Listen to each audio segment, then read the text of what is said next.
Leather Rokk here. Welcome to my channel. Today we're going to do a part 1 and a part 2 of a corporate work time look that transitions to a club look. And what you're seeing right here is my take on a work appropriate look. It might be a little flashier than maybe a lot of corporate people would wear, but for me this is definitely conservative.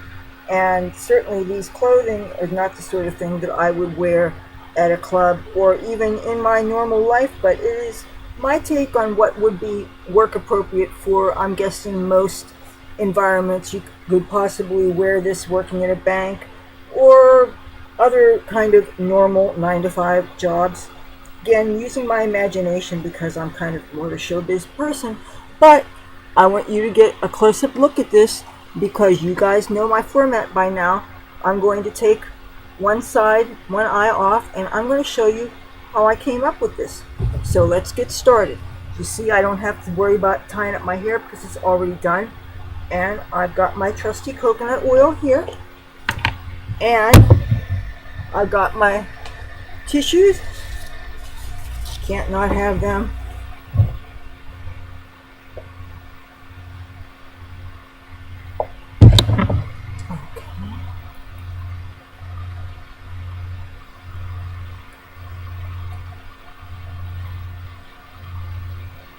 I love this coconut oil.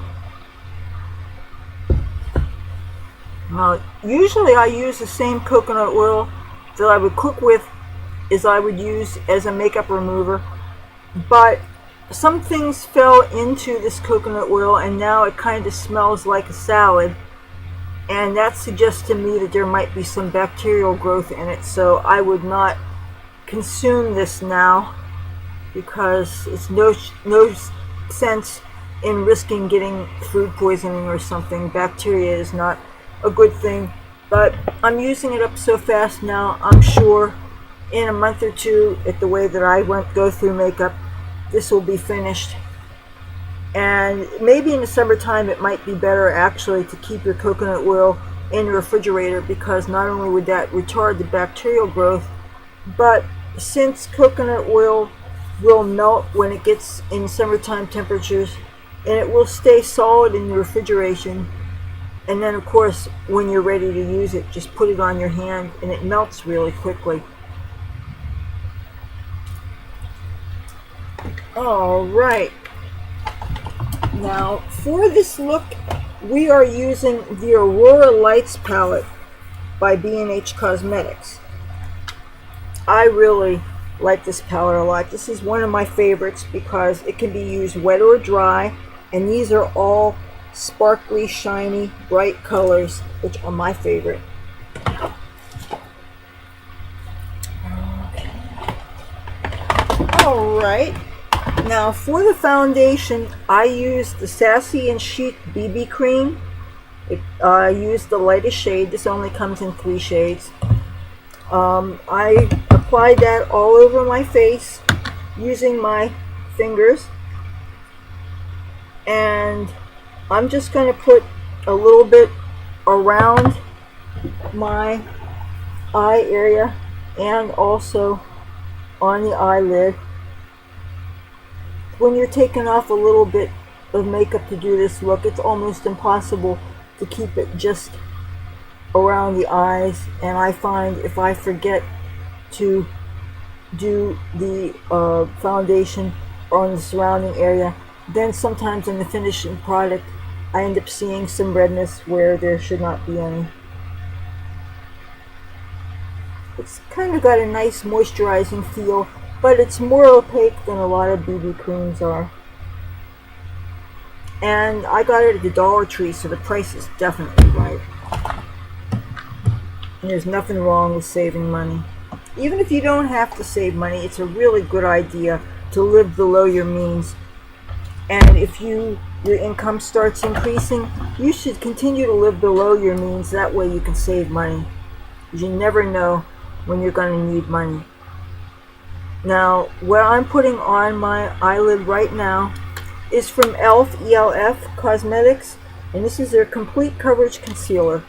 And I'm putting this on my eyelid because it gives the eyeshadow something extra to grab onto. And this also, because this shade I have on my eyelid now is a little bit lighter than the BB cream, and this BB cream is a little bit dark for my skin. So by my using a lighter coating on my eyelid, I'm getting something that's closer to my skin color. Now, of course, your mileage may vary depending on what your skin color is like.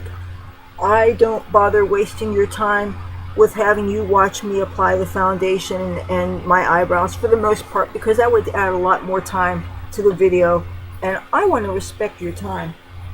Now, let's keep in mind that this is going to be the work look, and when we go for the nightclub look, which will be the second video, we're just going to build upon this. Now, the first color that we're going to use is the silver in this palette, and here it's called Flashing. I'm applying all these colors dry. I'm using a brush, I believe this is from ELF, E-L-F, set me back all of $1. And this is called their C brush. This is a brush that's mostly used for packing on color, but I'm actually going to be doing packing and sweeping. And this is real easy. I'm going to use this almost as a transition shade. I'm going to do this from almost the eyebrow to just below the crease. And it's nice and frosty. It's more gray than it is silver. If I wanted to make this brighter, I could wet the brush, but because this is supposed to be a work look, I'm not going for too much intensity. Actually, the main reason for doing this color here is so that the other colors aren't too bright, too in your face. So this would kind of serve as your transition shade. And it's okay if it touches the corner of the eye. It really is, because that'll actually allow it to do some highlighting for you. If you hear some sirens in the background, there's a whole lot of police cars downstairs. I'm recording this on a Friday night, and Friday nights tend to be where you have a lot of drunkenness and a lot of people getting ready to go to clubs, and I think they may be having a sobriety checkpoint or something. If you hear dog barking, those are police canines sniffing for drugs. Now, I'm dipping a brush into this lighter blue shade here. It's actually called Polar. And this is a real interesting brush I'm using. This is supposed to be called a crease brush. And this is by Wet n Wild. And it's kind of big and fluffy. And this actually gives a diffused look to the eyeshadow. You see that I'm sweeping it around like this. And I'm going to take, and I'm going to go like this. And this is going to be kind of subtle. And that's okay, because most of this we're going to cover up anyway. And sweep it, sweep it, sweep it. We're not going all the way down to the lid here. This is just basically a crease color. It's kind of going to mostly cover up the silvery color that we had applied previously. Now on to the third shade we're using, and this is actually one of my favorite makeup brushes here. This is by Vivace or Vivace, V-I-V-A-C-E, and this I got at the 99-cent store. And we're going to dip into this darker purple here called Borealis. And getting it on both sides of the brush. And I kind of try to get it on a little heavily, because since I did the transition shade, this color is not going to deposit too heavily. And we want kind of a more muted look for this, because we're supposed to be getting ready for work, you see.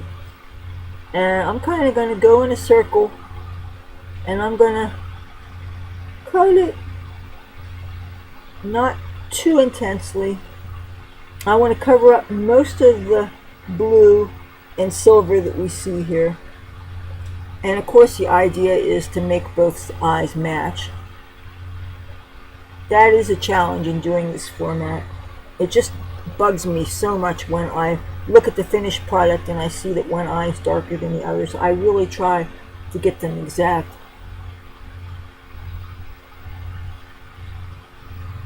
I hope they match. We kind of match here. Okay. Really touch a little bit here just so they match, and make sure that the wing, as subtle as it is, looks the same on both sides. Okay. Alrighty. Now I'm going to get my mascara. I actually dropped this on the floor a few minutes ago, so I had the soap and water wash it off, and I had to set it to dry. Oh, my noses are really running. I think I know what it is. It's a bit windy out there, and it's probably blowing up dirt and stuff around, and sand and what have you. The mascara I'm using is CoverGirl Super Sizer Fibers, and the color is black. Wipe off the excess here because I don't want, it's so easy when you're applying mascara for it to come off on your eyes, and I'm trying for a more subtle look, so I definitely don't want it to smudge. And now this look, because it's a daytime look for work, I didn't apply any eyeliner, not even in the waterline. I'm not going to do a bunch of coats of this. I'm just going to do enough just to give a little bit of definition to my eyelashes.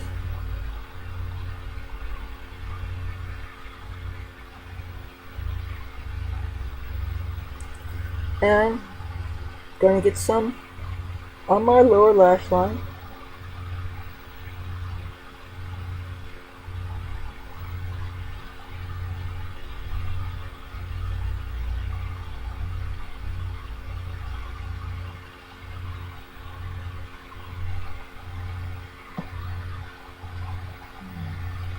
What do you think? This mascara really doesn't make something out of nothing. It's rather understated, rather subtle. Ooh, I almost spilled this. Almost spilled on my laptop. That would not have been good. If there's a chance that what the webcam is recording might be speeding up a little bit or slowing down, I'm taking it into Best Buy tomorrow afternoon. Now, I am actually going to be going to a club tonight, so this makeup look, I'm going to shoot both of these videos tonight before I go to the club, and the club's supposed to be open until 4 o'clock. My Best Buy appointment tomorrow isn't until 5 in the afternoon. Hopefully I'll be able to get a decent semblance of sleep so that I can show up and have them check out my computer, and also do a backup, because I've taken a lot of new cat pictures because I have Cassie, and you want to see her. She's sleeping right there. Oh, she's really asleep. You see how she didn't react? When cats don't react when they're sleeping, when you touch them, you know they're in deep sleep. Alright, we did our mascara. I already told you I'm not going to do an eyeliner with this. I am going to show you the other colors I have on my face. I did not do any highlight at all, because I would imagine for a lot of corporate work environments you don't want to have some blinding, extremely bright flashes of light on your face, depending on the kind of normal job you have. See, I never really had to do too much in the way of normal jobs, so that hasn't been my problem. Here is the color that I used on my cheeks. This is the B&H Cosmetics Special Occasion Eyeshadow and Blush Palette. This has 39 colors in it. Most of them are rather neutral, but the real selling point of this is all the blushes that are in this. They're matte, but you have quite a variety here. You have some neutrals and you have some bright pops of color. And actually, some of these blushes I actually use as eyeshadows, because for me, since I prefer bright colors, they're quite useful.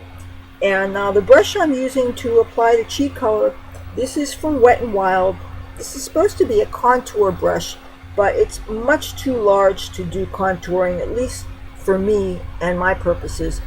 So I wasn't sure that I liked it when I first got it, but I'm using it for the blush color. And the blush color that I used is the center peachy pink color.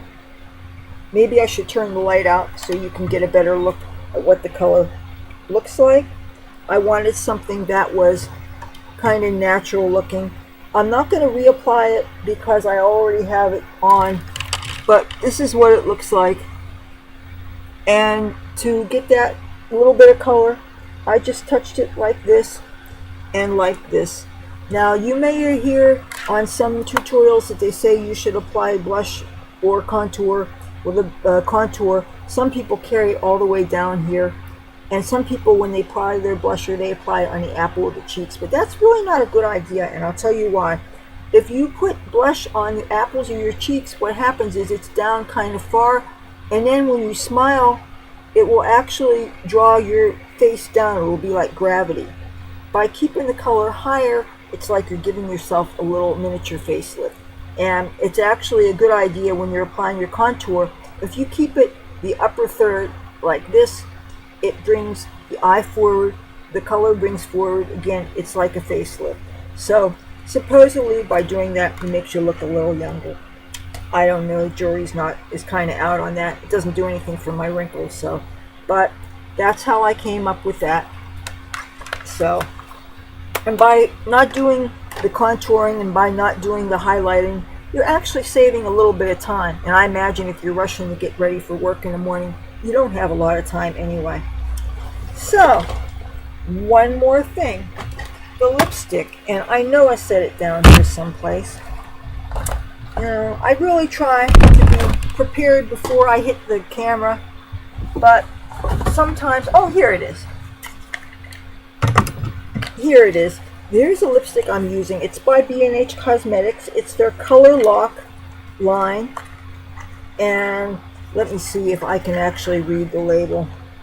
Yes, it is called Passionate, and this is a long-lasting lipstick. It's supposed to not transfer too much on your coffee mug or whatever, but I'm not going to say that it doesn't transfer. My mother offered me a bite of her hamburger or her hot dog a couple of minutes ago, and I took a bite and the lipstick came off on the bun. So yes, it will still transfer. But it's a kind of slightly muted purple, muted by my standards, maybe not by yours. But I didn't apply it again before going on camera because I was trying to go for a more conservative look. But I really like this, and it is more long-lasting than a lot of lipsticks. It's matte, and so you could theoretically put it on, go to the club, and you won't have to reapply while you're out dancing. So that's one of the reasons why I like it. And I also really like the packaging. It looks like it's a high-end product, but I don't think I even paid $4 for it. I think it was $3.69 or something, because you catch sales. When I order with B&H, I always wait for sales. Okay, I think that was it. Oh, I should let you know what I use for my eyebrows. I'm going to have to get the other palette. Hold on a second. Okay. For my eyebrow color, I use the B&H Cosmetics Wild Child palette.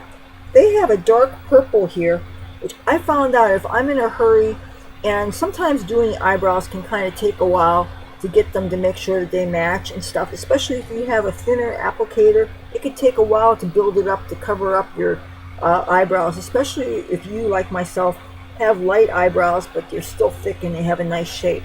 But if you use a brush, an eyeshadow brush like this, and you dip into the color like this on both sides, in no time at all, you can follow the shape of your eyebrow, and you could go like this. And I really love the shape. The only thing is, if you use this as your eyebrow color, this is not going to be waterproof. It would not do you any good swimming in it because it will come off. Now, sometimes I've gotten these to be more waterproof if I apply clear lip gloss to the eyebrow first, then blot it with a tissue, then cover it with the powder color. But that's really one nice thing about using a powder eyebrow color, is when you're taking your makeup off at the end of the night, you're not going to be scrubbing and scrubbing and scrubbing, and you really shouldn't be scrubbing on your face. Now, exfoliation is one thing, but around the eyes is never good, because stretching the skin around the eyes will make wrinkles, and nobody wants that. Okay, stick around for part 2, where we transition from day to night, but you have to wait a couple of days for part 2, because I'm filming this on a Friday night. This is going to be posted Saturday, and part 2 is going to be during my regular posting schedule, which will be Tuesday. So you've got the work look. Stay tuned for Tuesday, and you will get part 2, how to transition the workday look to night so you can go from work to the club. Okay, if you like this, I would love to have you give it a thumbs up if you like it. And if you like me and my content, I'd love to have you subscribe. Just hit the bell notification thing when you do, and that way you'll get a push notification. If you got a desktop computer, you'll see it on the lower right hand screen, and that way you'll know as soon as I make something new, because I know you're going to want to see it. Until then, I'll talk to you soon. Bye.